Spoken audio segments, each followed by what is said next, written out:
मोरे पीछवर माए का नील की गोदमिया मोरे बलमुआ हो।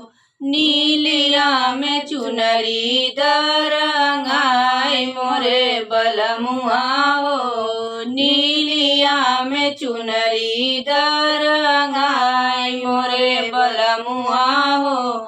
मोरे पीछवर माए का नील की गोदमिया मोरे बलमुआ हो। नीलिया में चुनरी दरंगाई मोरे बलमुआ हो। नीलिया में चुनरी दरंगाई मोरे बलमुआ हो। चुनरी पहिरी हमरे लागल पसीनवा मोरे बलमुआ हो। चुनरी पहिरी हमरे छूटल पसीनवा मोरे बलमुआ हो। रस रस बेनिया द डोलाई मोरे बलमुआ हो।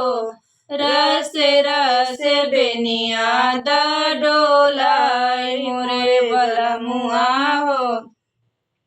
बेनिया डोलावत मुरझई आँखी का पलकिया मोरे बलमुआ हो।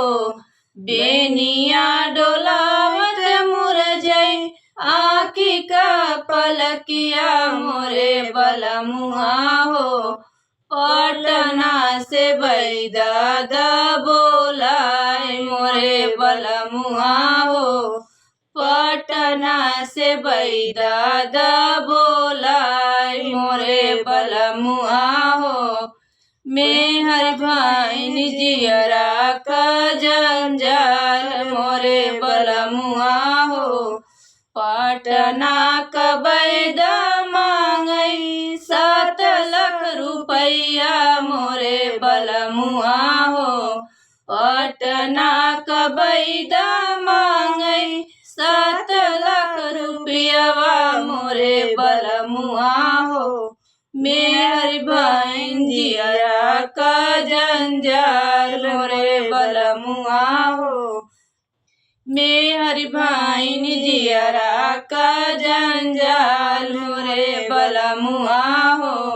मोरे पीछवर माए का नील रही गोदमिया मोरे बलमुआ हो।